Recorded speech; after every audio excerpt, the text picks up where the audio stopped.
Love Story by Eric Segal. Chapter 1.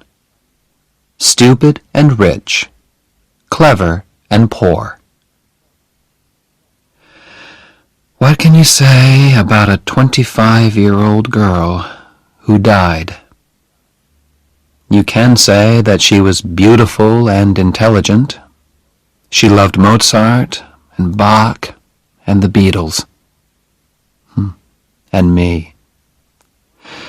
Once, when she told me that, I asked her who came first. She answered, smiling, "Like in the ABC." I smiled too. But now I wonder, was she talking about my first name? If she was, I came last, behind Mozart. Or did she mean my last name? If she did, I came between Bach and the Beatles. But I still didn't come first. That worries me terribly now. You see, I always had to be number one. Family pride, you see.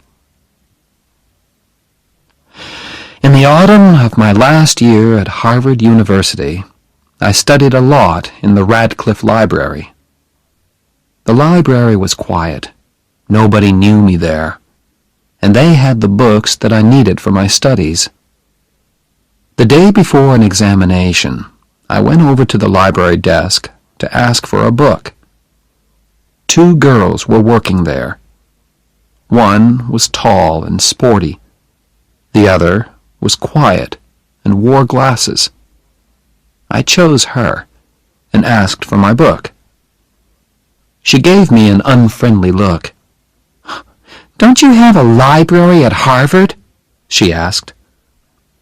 "Radcliffe let us use their library," I answered. "Yes, Preppy, they do. But is it fair?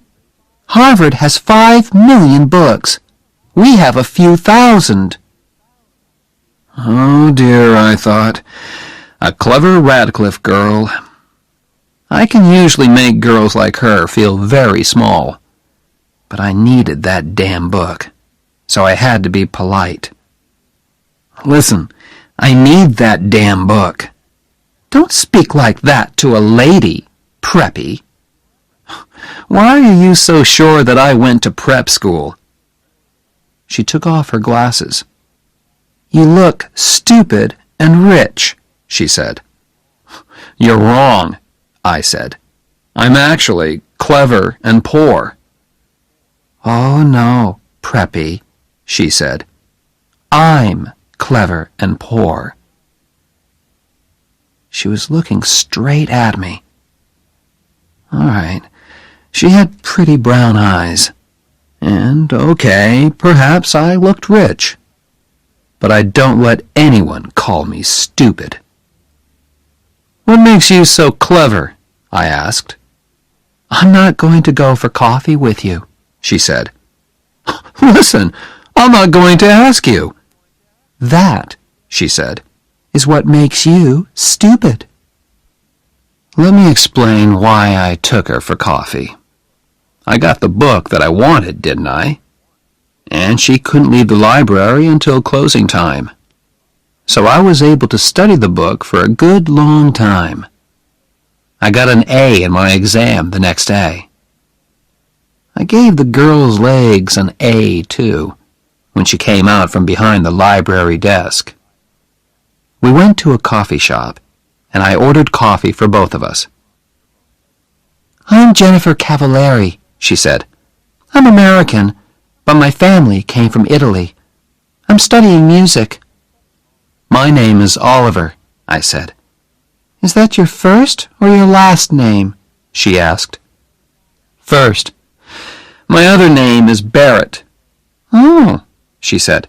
"Like Elizabeth Barrett, the writer?" "Yes," I said. "No relation." I was pleased that she hadn't said, "Barrett, like Barrett Hall." That Barrett is a relation of mine. Barrett Hall is a large, unlovely building at Harvard University. My great-grandfather gave it to Harvard long ago, and I am deeply ashamed of it." She was silent. She sat there, half smiling at me. I looked at her notebooks. 16th century music? I said. That sounds difficult. It's too difficult for you, preppy, she said coldly. Why was I letting her talk to me like this? Didn't she read the university magazine? Didn't she know who I was? Hey, don't you know who I am? Yes, she answered. You're the man who owns Barrett Hall. She didn't know who I was. I don't own Barrett Hall, I argued. My great-grandfather gave it to Harvard, that's all. So that's why his not-so-great-grandson could get into Harvard so easily. I was angry now. Jenny, if I'm no good, why did you want me to invite you for coffee? She looked straight into my eyes and smiled. I like your body, she said. Every big winner has to be a good loser, too. Every good Harvard man knows that. But it's better if you can win. And so, as I walked with Jenny to her dormitory, I made my winning move. Listen, Friday night is the Dartmouth hockey match. So I'd like you to come. These Radcliffe girls, they really care about sport. And why, she asked, should I come to a stupid ice hockey match? Because I'm playing, I answered. There was a moment's silence. I think I heard snow falling. For which team? She said. By the second quarter of the game on Friday night, we were winning 0-0. That is, Davy Johnson and I were getting ready to score a goal. The crowd were screaming for blood, or a goal. I always feel that it's my job to give them both these things. I didn't look up at Jenny once, but I hoped she was watching me. I got the puck and started off across the ice. Davy Johnson was there on my left, but I didn't pass the puck to him. I wanted to score this goal myself. But before I could shoot, 2 big Dartmouth men were after me. In a moment, we were hitting the puck and each other as hard as we could. "You!" said a voice suddenly. 2 minutes in the penalty box. I looked up. He was talking to me. What did I do? I asked. Don't argue. He called to the official's desk. Number 7, 2 minutes in the penalty box for fighting. Angrily, I climbed into the penalty box. Why are you sitting here when all your friends are playing? The voice was Jenny's. I didn't answer. Come on, Harvard! Get that puck! I shouted. What did you do wrong? Jenny asked. I tried too hard. Out there on the ice, Harvard were playing with only 5 men. Is that something to be ashamed of? Jenny, please, I'm thinking. What about? About those 2 Dartmouth men. When I get back onto the ice, I'll break them into little pieces. Do you always fight when you play hockey? I'll fight you, Jenny, if you don't keep quiet. I'm leaving. Goodbye. I looked round, but she had gone. Just then, the bell rang. My 2-minute penalty had finished. I jumped onto the ice again. Good old Barrett! Shouted the crowd. Jenny will hear them shouting for me, I thought. But where was she? Had she left? As I went for the puck, I looked up into the crowd. Jenny was standing there. I took the puck and went towards the goal line. 2 Dartmouth players were coming straight at me. "Go, Oliver, go! Knock their heads off!" That was Jenny's voice above the crowd. It was crazily, beautifully violent. I pushed past one Dartmouth man. I knocked hard into the other. Then I passed the puck to Davy Johnson, and he banged it into the Dartmouth goal. The crowd went wild. In a moment, we were all shouting and kissing and banging each other on the back. The crowd were screaming with excitement. After that, we murdered Dartmouth. 7-0. After the match, I lay in the hot bath and thought with pride about the game. I'd scored 1 goal and helped to score another. Now the water felt wonderful on my tired body. Suddenly, I remembered Jenny. Was she still waiting outside? I hope so. I jumped out of that bath and dressed as fast as I could. Outside, the cold winter air hit me. I looked round for Jenny. Had she walked back to her dormitory alone? Suddenly, I saw her. "Hey, Preppy, it's cold out here." I was really pleased to see her, and gave her a quick kiss. "Did I say you could kiss me?"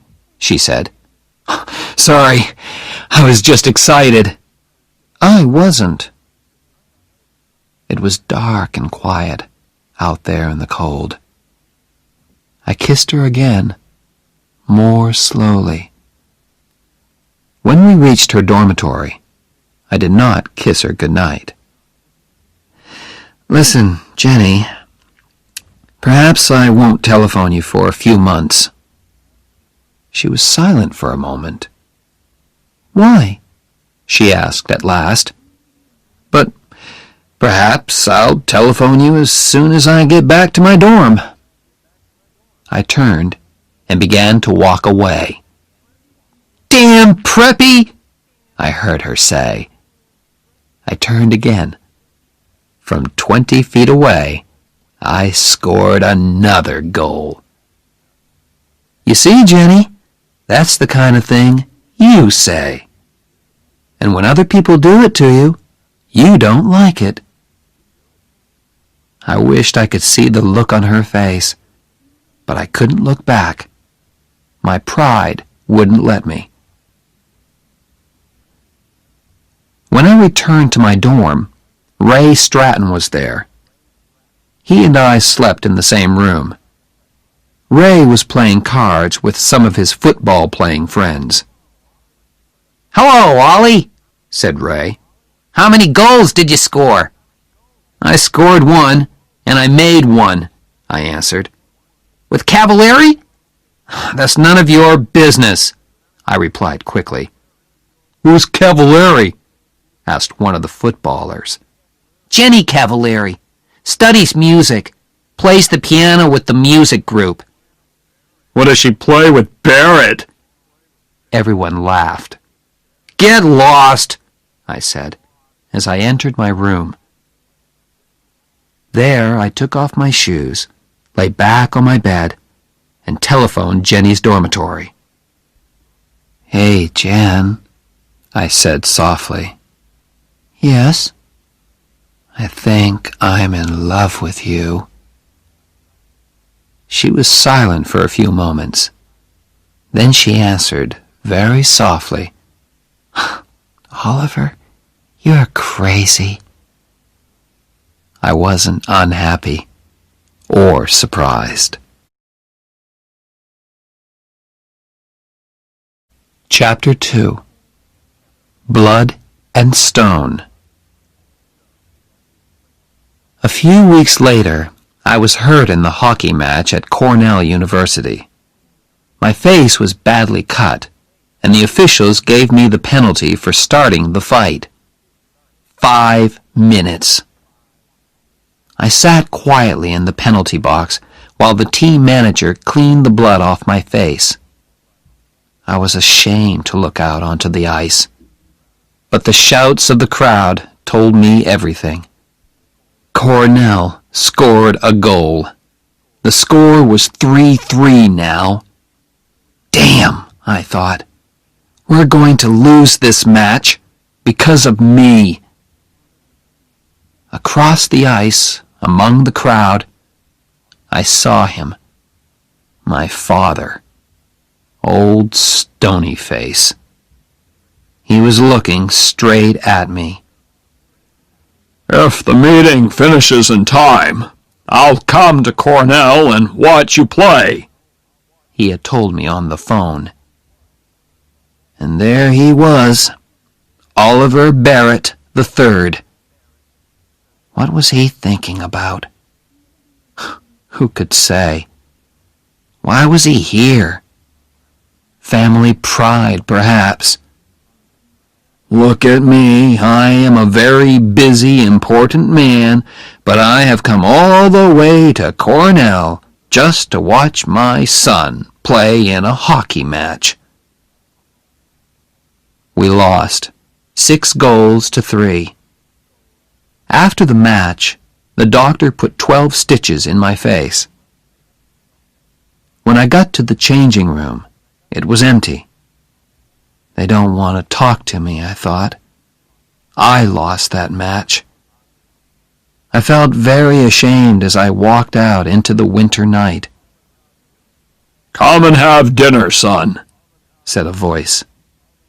It was old Stonyface. At dinner, we had one of our non-conversations.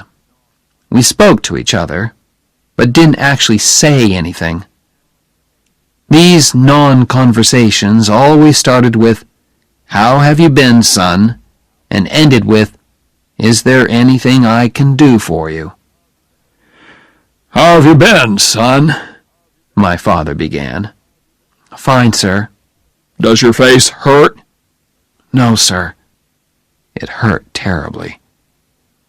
Next, old Stonyface talked about playing the game. "All right, son. You lost the match." How clever of you to notice, father. "But, after all, in sport, the important thing is the playing, not the winning." Wonderful, I thought. Father was chosen for the Olympic Games, and now he says winning is not important. I just looked down at my plate and said, "Yes, sir," at the right times. Our non-conversation continued. After playing the game, he discussed my plans. "Tell me, Oliver, has the law school accepted you yet?" "Not yet, sir." "Would you like me to telephone them?" "No," I said at once. "I want to get a letter like other people, sir.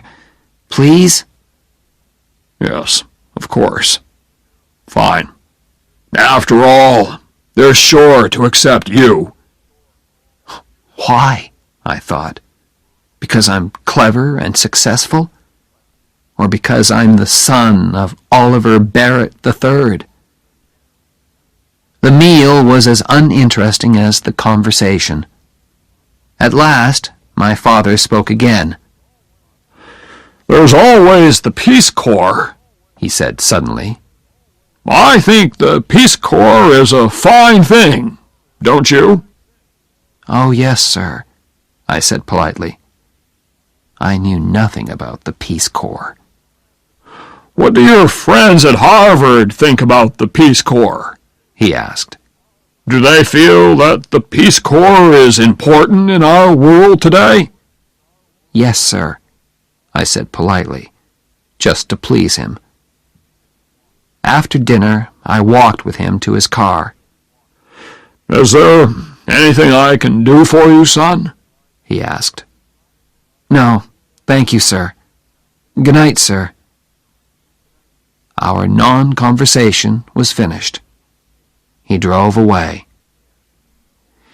Yes, of course there are planes, but Oliver Barrett III chose to drive. My father likes to drive. Fast.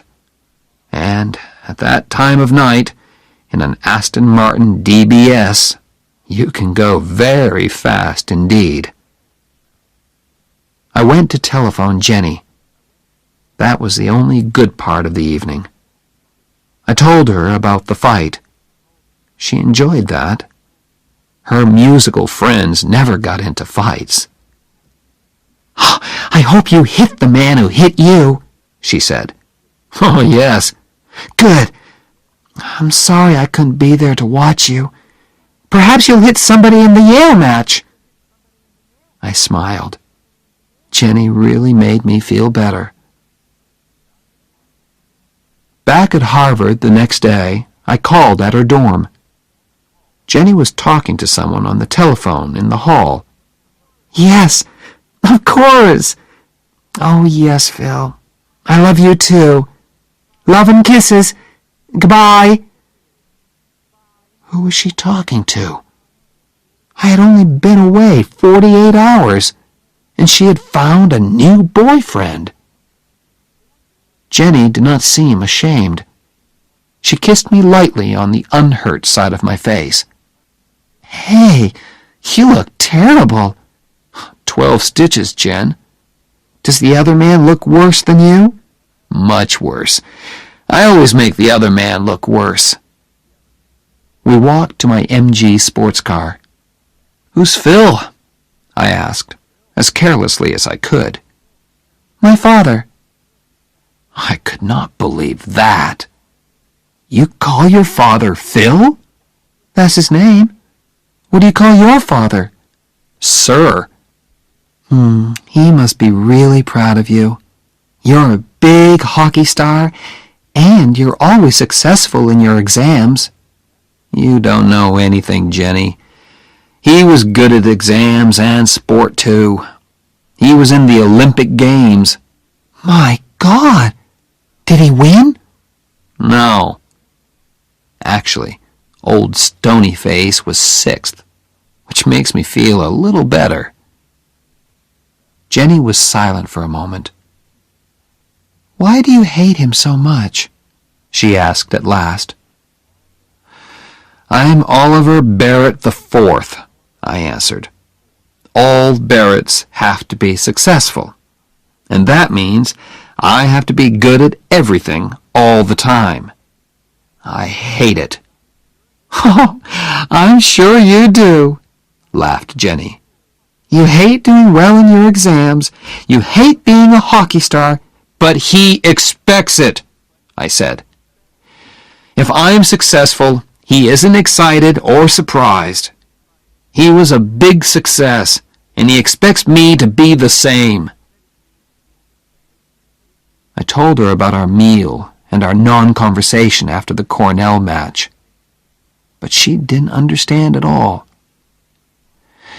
"You say your father is a busy man," she said, "but he found time to go all the way to Cornell to watch you play. How can you say these terrible things about him when he drove all that way just to watch your hockey match? He loves you, Oliver. Can't you understand?" "Forget it, Jenny," I said. She was silent for a moment. "I'm pleased you have problems with your father," she said at last. "That means you aren't perfect." "Oh, you mean you are perfect?" "Of course not, Preppy. That's why I go out with you." Jenny loved to have the last word. Chapter 3. We Belong Together. I had not yet made love to Jenny. In the 3 weeks we had been together, we had held hands. Sometimes we had kissed, but that was all. Usually I moved much faster. Ask the other girls that I'd been out with. But Jenny was special. I felt different about her, and I didn't know what to say to her. "You're going to fail your exams, Oliver." We were studying in my room one Sunday afternoon. "Oliver, you'll fail your exams if you don't do some work." "I am working." "No, you aren't. You're looking at my legs." "Only once every chapter." "That book has very short chapters." "Listen, you aren't as good-looking as all that." "I know, but you think I am, don't you?" "Damn it, Jenny. How can I study when all the time I want to make love to you?" She closed her book softly and put it down. She put her arms around me. "Oliver, will you please make love to me?" It all happened at once. It was all so unhurried, soft and gentle. And I was gentle too. Was this the real Oliver Barrett IV? "Hey, Oliver, did I ever tell you that I love you?" said Jenny finally. "No, Jen." I kissed her neck. "I love you very much, Oliver." I loved Ray Stratton, too. He's not very clever or a wonderful footballer, but he was a good friend to me. Where did he go to study when I was in our room with Jenny? Where did he sleep on those Saturdays when Jenny and I spent the night together?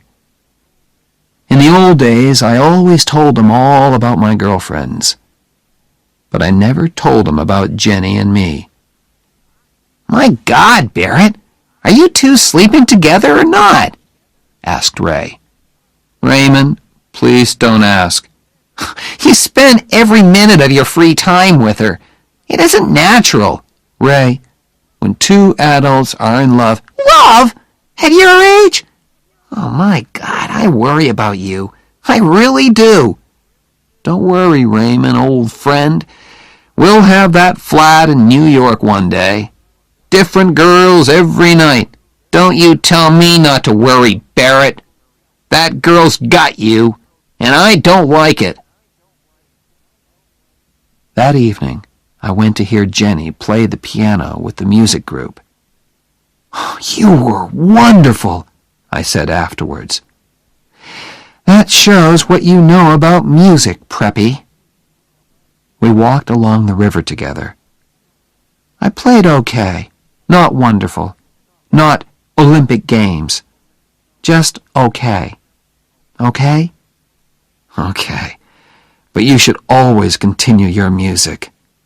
"Of course I will. I'm going to study with Nadia Boulanger, aren't I?" "Who?" "Nadia Boulanger.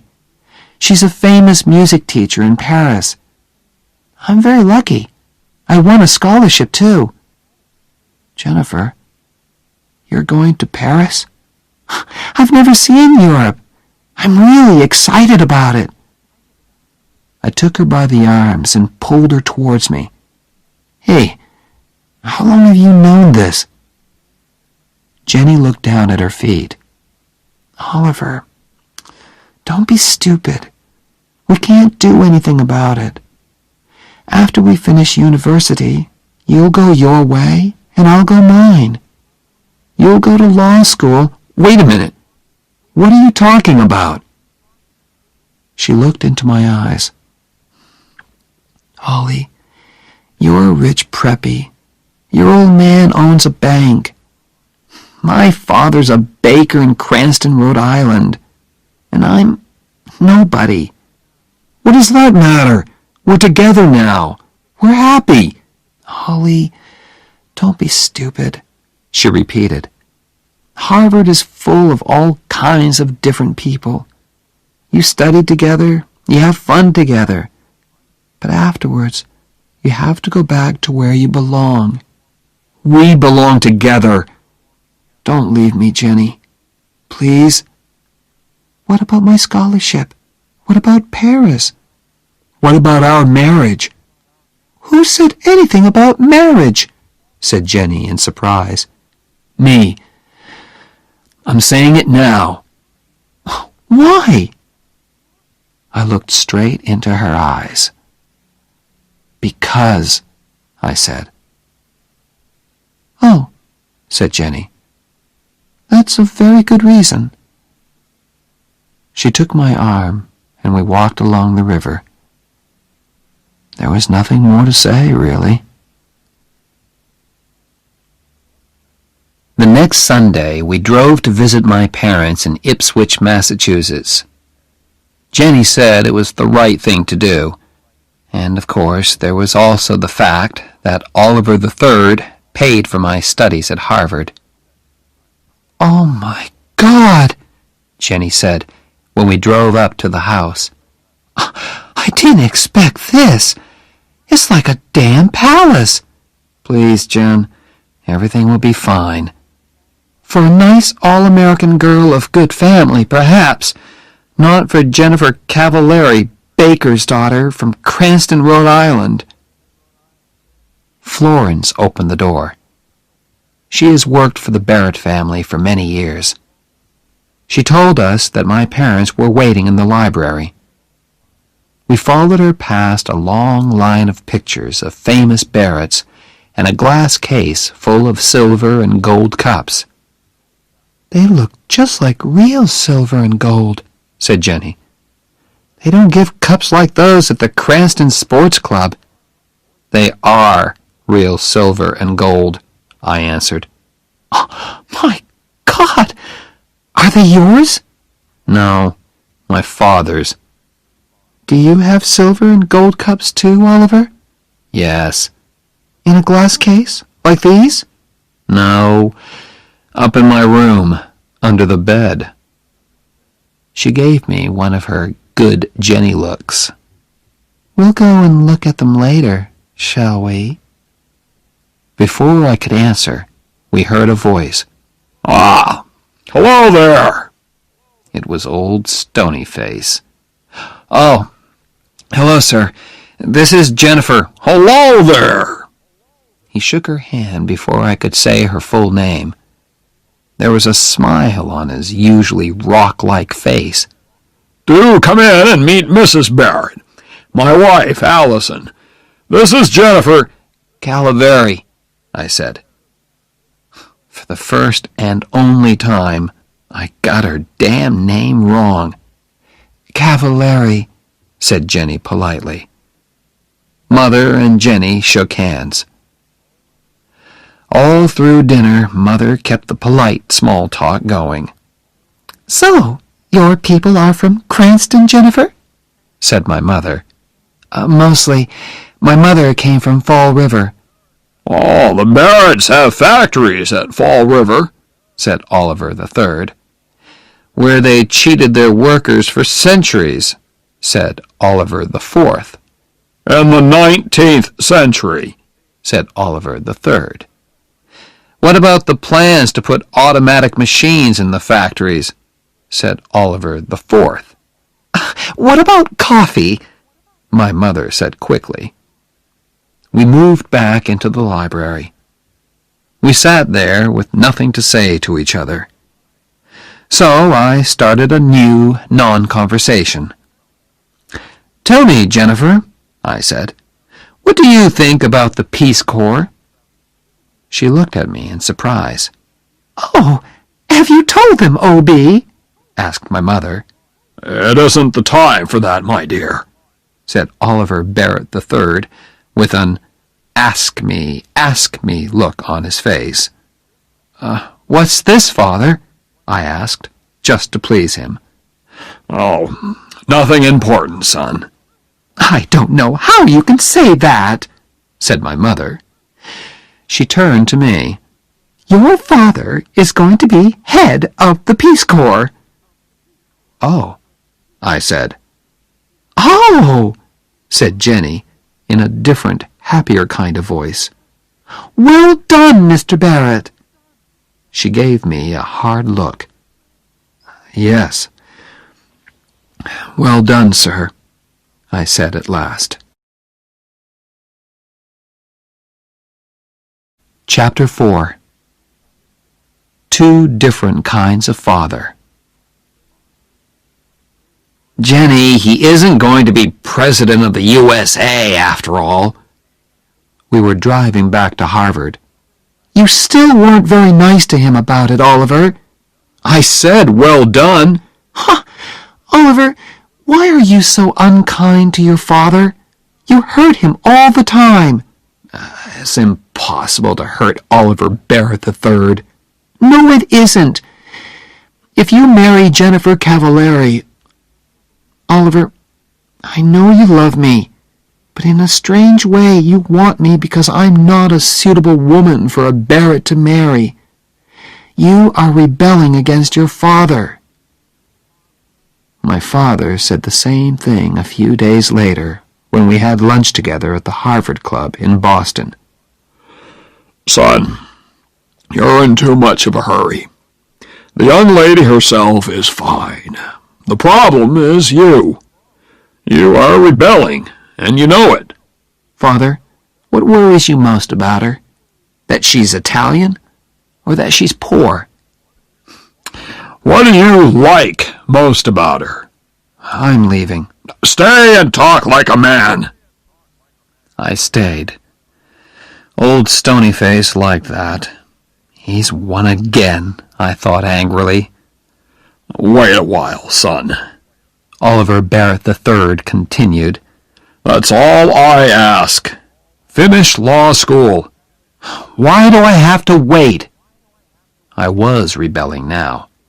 Oliver, you are still under 21. In the eyes of the law, you are not yet an adult. Stop talking like a lawyer, damn it! If you marry her now, you will get nothing from me. Father, you've got nothing that I want. I walked out of his club and out of his life.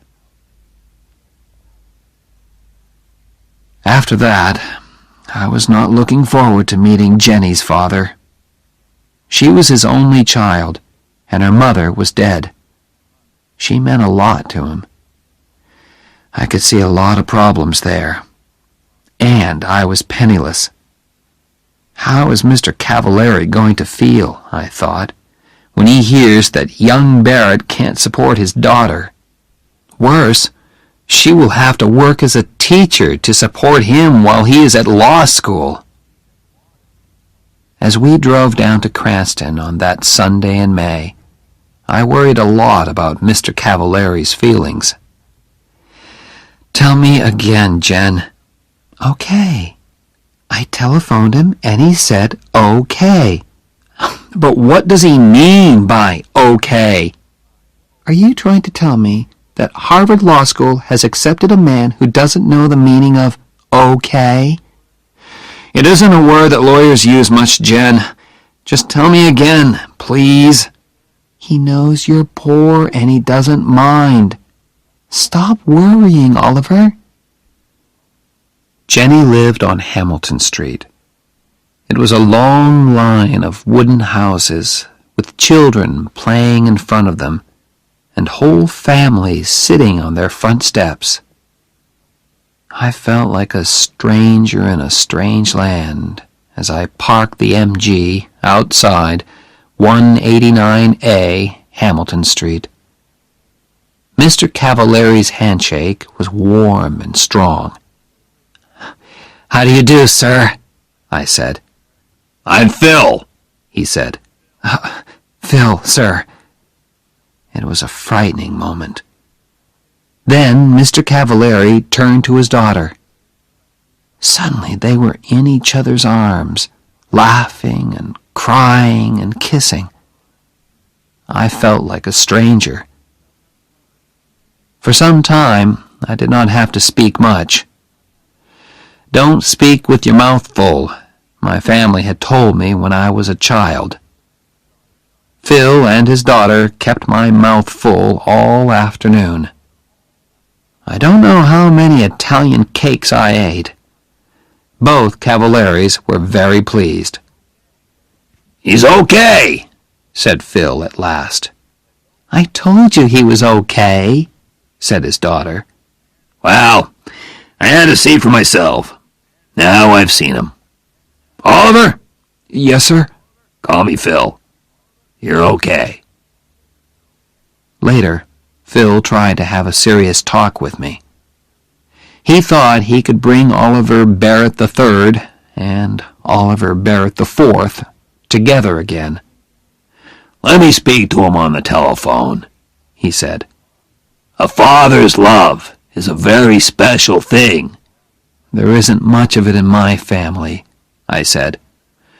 "Your father will soon realize," he began, "when it's time to go to the church." "Phil," said Jenny gently, "we don't want to be married in church."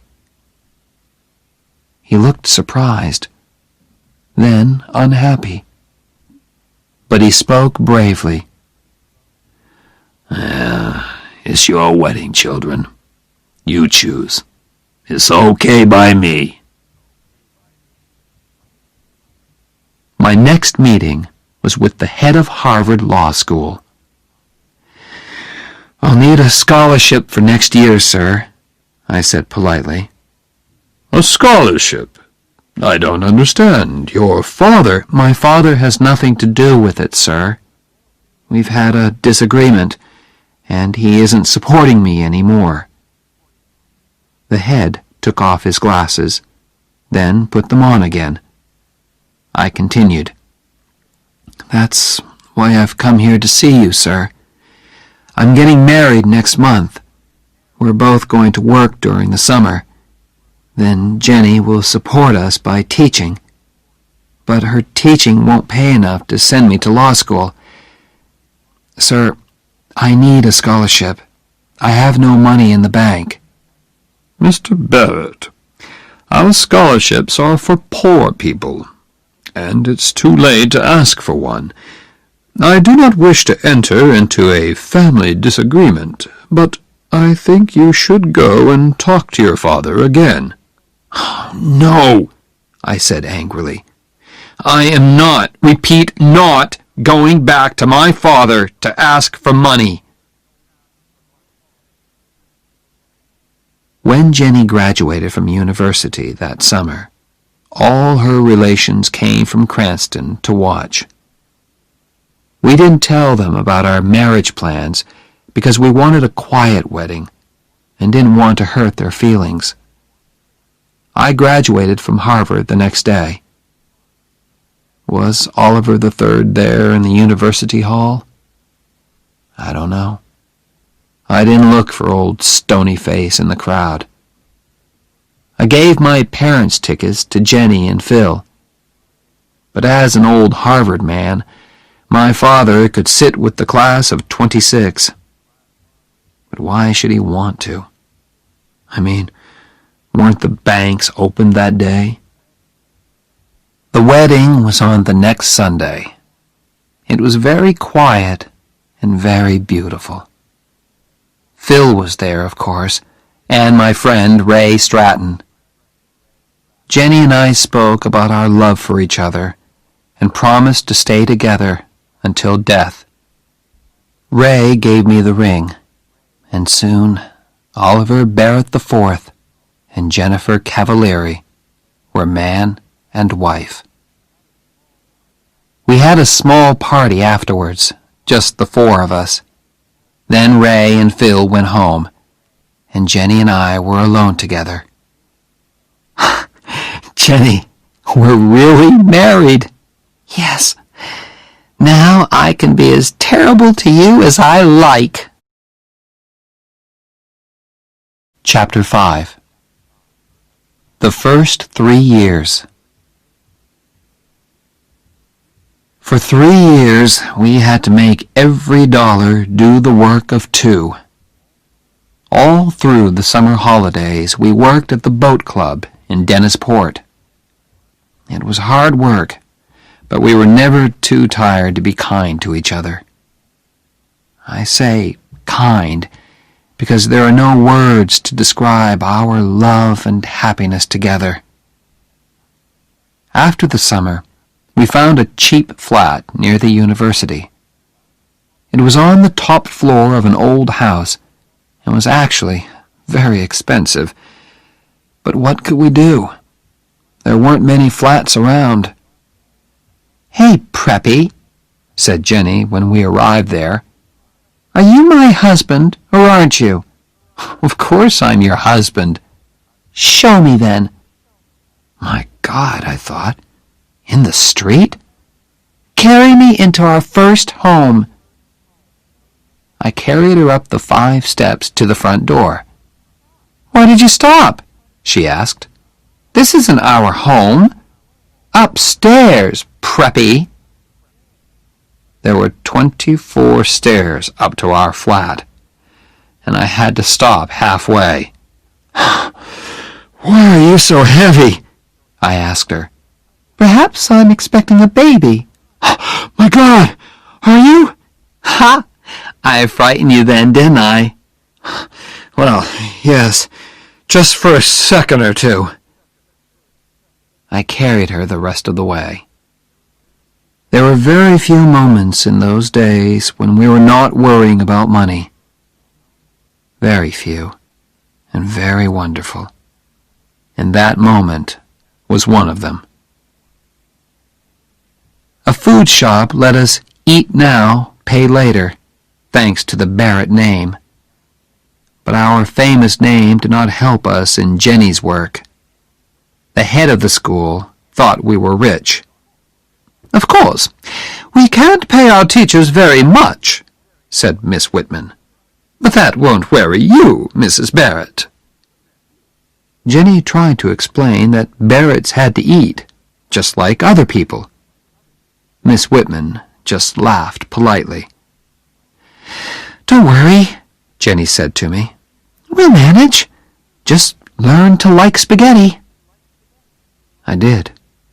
I learned to like spaghetti, and Jenny learned lots of different ways of cooking it. With Jenny's pay from school, and our money from our summer work and my holiday jobs, we managed. Our lives had changed a lot, of course. There was no more music for Jenny. She had to teach all day, and came home very tired. Then she had to cook dinner. Restaurants were too expensive for us. There were a lot of films that we didn't see, and places and people that we didn't visit. But we were doing okay. One day, a beautiful invitation arrived. It was for my father's 60th birthday party. "Well?" said Jenny. I was in the middle of a thick law book and did not hear her at first. "Oliver, he's reaching out to you." "No, he isn't. My mother wrote it. Now be quiet, I'm studying. I've got exams in 3 weeks. "Ollie, think. 60 years old, damn it. How do you know that he'll still be alive when you decide to forget your disagreement?" "I don't know, and I don't care. Now let me get on with my work." "One day," said Jenny, "when you're having problems with Oliver the Fifth—" "Our son won't be called Oliver. You can be sure of that," I said angrily. "You can call him Bozo if you like. But that child will feel bad about you because you were a big Harvard sportsman. And by the time he goes to university, you'll probably be a big, important lawyer," she continued. "Oliver, your father loves you in the same way as you will love Bozo. But you Barretts are so full of pride. You'll go through life thinking that you hate each other. Now, what about that invitation? Write them a nice letter of refusal." "Oliver, I can't hurt your father like that." "What's their telephone number?" I told her, and was at once deep in my law book again. I tried not to listen to her talking on the telephone, but she was in the same room after all.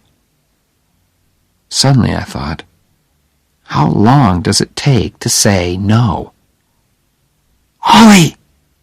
Jenny had her hand over the telephone mouthpiece. Ollie, do we have to say no? Yes, we do. And hurry up, damn it! I'm terribly sorry, she said into the telephone. She covered the mouthpiece again and turned to me. He's very unhappy, Oliver. Can you just sit there and let your father bleed? Stones don't bleed, Jen. This isn't one of your warm, loving Italian fathers. Oliver, can't you just speak to him? Speak to him? Are you crazy? She held the telephone towards me. She was trying not to cry. I will never speak to him. Ever, I said. Now she was crying, very quietly. Then she asked me once more. For me, Oliver, I've never asked you for anything. Please. I couldn't do it. Didn't Jenny understand? It was just impossible. Unhappily, I shook my head. Then Jenny spoke to me, quietly and very angrily. You have no heart, she said. She spoke into the telephone again. Mr. Barrett, Oliver wants you to know. She was crying, so it wasn't easy for her. Oliver loves you very much, she said, and put the telephone down quickly. I don't know why I did it. Perhaps I went crazy for a moment. Violently, I took the telephone and threw it across the room. Damn you, Jenny! Why don't you get out of my life? I stood still for a second. My God, I thought. What's happening to me? I turned to look at Jenny, but she had gone. I looked round the flat for her. Her coat was still there, but she had disappeared. I ran out of the house and searched everywhere for her. The law school library, Radcliffe, the music school. Was she in one of the music rooms? I heard somebody playing the piano, loudly and very badly. Was it Jenny? I pushed the door open. A big Radcliffe girl was at the piano. What's the matter? She asked. Nothing, I answered, and closed the door again. Where had she gone? I felt terrible. I searched the university, the streets, and the cafes. Nothing. Had she taken a bus to Cranston, perhaps? At midnight, I found a telephone box and called Phil. Hello, he said sleepily. What's the matter? Is Jenny ill? My God, I thought. She isn't there. She's fine, Phil. I just called to say hello. You should call more often, damn it, he said. Is Cranston so far away that you can't come down on a Sunday afternoon? We'll come. Some Sunday, Phil. I promise. Don't give me that. Some Sunday indeed. This Sunday, Oliver. Yes, sir. This Sunday. And next time you telephone, I'll pay, damn it. Okay? He put down the telephone. I stood there and wondered what to do. At last, I went back to the flat.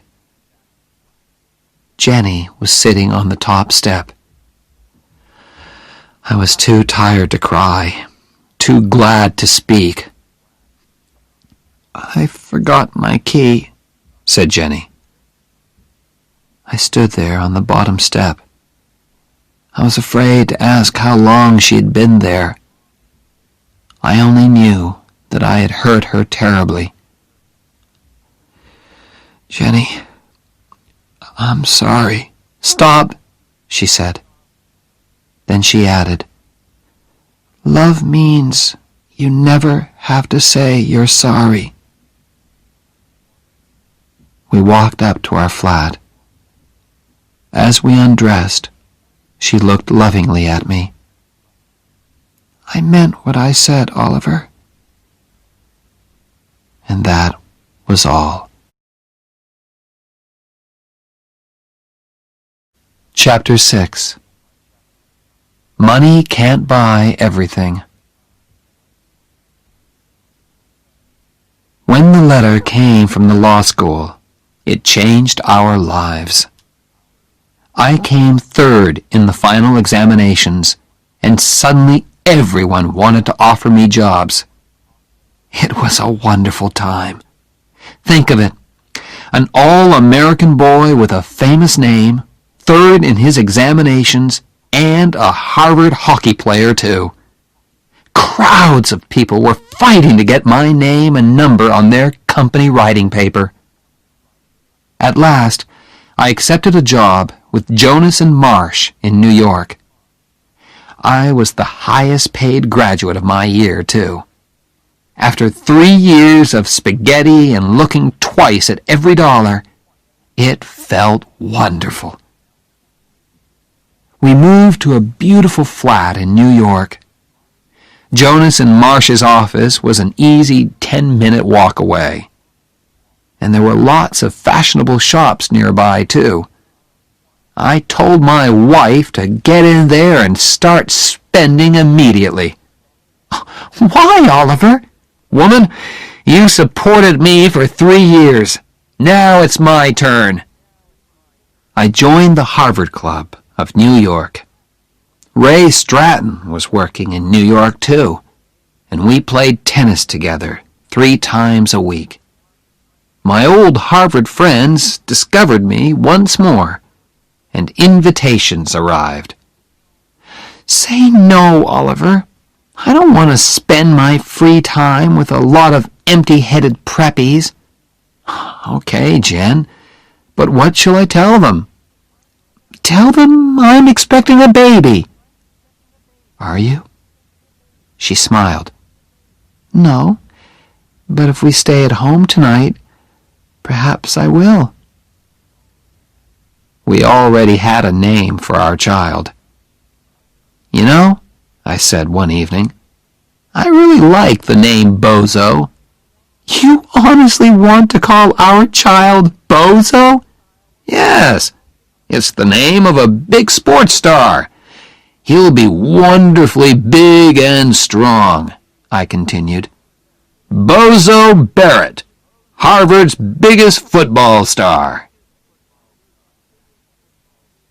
We had a name for our child, and we wanted him very much. But it's not always easy to make a baby, although we tried very hard. Finally, I became worried, and we went together to see a doctor. Dr. Shepard checked everything carefully. He took some of our blood and sent it away for examination. "We'll know soon," he said. A few days later, he telephoned me at my office and asked me to visit him on my way home that evening. "Well, doctor," I said, "which of us has the problem?" "It's Jenny," he said. "She will never have children." I was ready for this news, but it still shook me.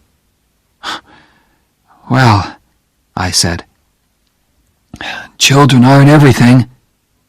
"Oliver," said Dr. Shepard, "the problem is more serious than that. Jenny is very ill. She has a blood disease. It is destroying her blood, and we can't stop it. She is dying, Oliver. I am very sorry." "That's impossible, Doctor," I said. I waited for the doctor to tell me that it was not true.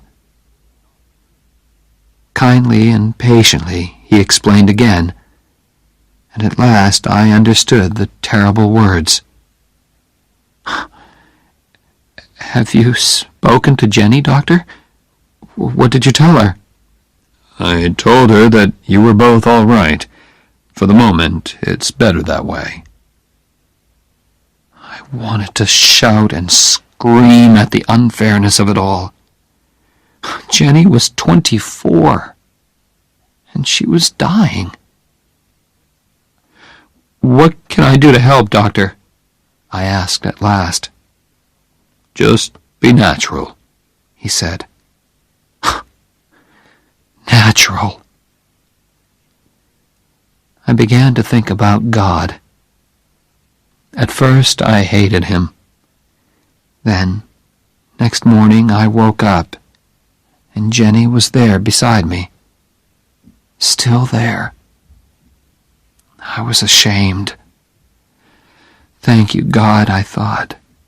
Thank you for letting me wake up and see Jennifer. Be natural, the doctor had said. I did my best, and all the time I was living with my terrible secret. One day, Mr. Jonas called me into his office. "Oliver, I have an important job for you. How soon can you go to Chicago? You can take one of the younger men with you." One of the younger men? I was the youngest man in the office. I understood the message. "Oliver, although you are still only 24, you are one of our top men." "Thank you, sir," I said, "but I can't leave New York just now." I had decided not to tell anyone about my troubles. I wanted to keep my secret as long as possible. I could see that old man Jonas was unhappy about my refusal. On the way home that day, I saw a notice in a travel shop window. "Fly to Paris." Suddenly, I remembered Jenny's words. What about my scholarship? What about Paris? I went into the shop and bought 2 tickets to Paris. Jenny was looking gray and tired when I got home. When I showed her the tickets, she shook her head. "Oliver," she said gently, "I don't want Paris. I just want you. And I want time, which you can't give me." Now I looked in her eyes and saw the sadness in them. We sat there silently, holding each other. Then Jenny explained. "I was feeling terrible.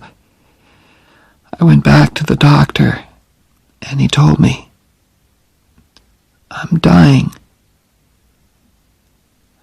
Now I didn't have to be natural anymore.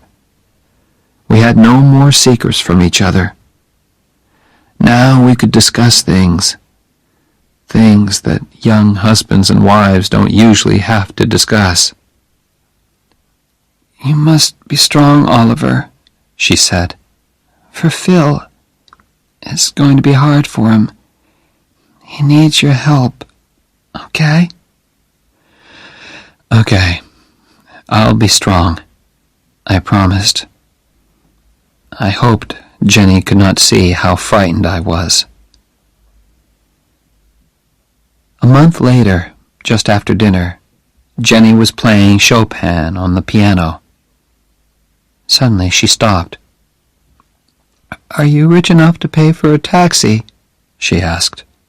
"Of course. Where do you want to go?" "To the hospital." In the next few busy, worried moments, while I hurriedly packed a bag, I realized, this is it, I thought. Jenny is going to walk out of this flat and never come back. I wondered what she was thinking. She sat there, looking straight in front of her. "Hey," I said, "is there anything special that you want to take with you?" "No," she said. Then she thought again. "Yes, you." The taxi driver thought Jenny was expecting a baby. "Is this your first?" he asked. I was holding Jenny in my arms, and I felt ready to explode. "Please, Holly," Jenny said to me softly. "He's trying to be nice to us." "Yes," I told the driver. "It's our first, and my wife isn't feeling very well, so can you hurry, please?" He got us to the hospital in 10 minutes. "Good luck!" he called as he drove away. Jenny thanked him. She was having trouble walking. I wanted to carry her, but she said clearly, "Not this time, Preppy." So we walked. "Have you got health insurance?" they asked us in the hospital. No. We had never thought about buying insurance. We were too busy buying furniture and kitchen things. Of course, the doctors knew about Jenny, and they were expecting us. "Listen," I told them, "do your best for Jenny. I don't care what it costs. I want her to have the best, please. I've got the money." Chapter 7. Strong men don't cry. I jumped into my MG and drove through the night to Boston. I changed my shirt in the car before I entered the offices on State Street. It was only 8 o'clock in the morning, but several important-looking people were waiting to see Oliver Barrett III. His secretary recognized me and spoke my name into the telephone. My father did not say, "Show him in." Instead, the door opened, and he came out to meet me. "Oliver," he said. His hair was a little grayer, and his face had lost some of its color. "Come in, son," he said. I walked into his office and sat down opposite him. For a moment, we looked at each other. Then he looked away, and so did I. I looked at the things on his desk, the scissors, the pen holder, the letter opener, the photos of my mother and me. "How have you been, son?" he asked. "Very well, sir. Father, I need to borrow $5,000. He looked hard at me. "May I know the reason?" he said at last. "I can't tell you, Father. Just lend me the money, please." I felt that he didn't want to refuse or argue with me. He wanted to give me the money, but he also wanted to talk. "Don't they pay you at Jonas and Marsh?" "Yes, sir." So he knows where I work, I thought. He probably knows how much they pay me, too. "And doesn't Jennifer teach, too?" Well, I thought, he doesn't know everything. Please leave Jennifer out of this, Father. This is a personal matter. A very important personal matter. "Have you got a girl into trouble?" he asked quietly. "Yes," I lied. "That's it. Now give me the money. Please." I think he knew that I was lying, but I don't think he wanted to know my real reason for wanting the money. He was asking because he wanted to talk. He took out his checkbook and opened it slowly. Not to hurt me, I'm sure, but to give himself time. Time to find things to say. Things that would not hurt the two of us. He finished writing the check, took it out of the checkbook, and held it out towards me.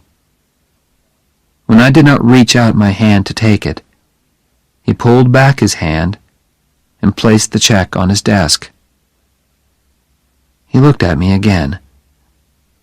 "Here it is, son," the look on his face seemed to say. But still he did not speak. I did not want to leave either, but I couldn't think of anything painless to say. And we couldn't sit there, wanting to talk but unable to look at each other. I picked up the check and put it carefully into my shirt pocket. I got up and went towards the door. I wanted to thank my father for seeing me when several important people were waiting outside his office. If I want, I thought, he will send his visitors away, just to be with me. I wanted to thank him for that, but the words refused to come. I stood there with the door half open, and at last I managed to look at him and say, "Thank you, Father." Then I had to tell Phil Cavallari. He did not cry or say anything. He quietly closed his house in Cranston and came to live in our flat. We all have ways of living with our troubles. Some people drink too much. Phil cleaned the flat again and again. Perhaps he thought Jenny would come home again. Poor Phil. Next, I telephoned Old Man Jonas. I told him why I could not come into the office. I kept the conversation short because I knew he was unhappy. He wanted to say things to me, but could not find the words. I knew all about that. Phil and I lived for hospital visiting hours. The rest of life, eating and sleeping, or not sleeping, meant nothing to us. One day in the flat, I heard Phil saying, very quietly, "I can't take this much longer." I did not answer him. I just thought to myself, I can take it. Dear God, I can take it as long as you want, because Jenny is Jenny. That evening, she sent me out of her room. She wanted to speak to her father, man to man. "But don't go too far away," she added.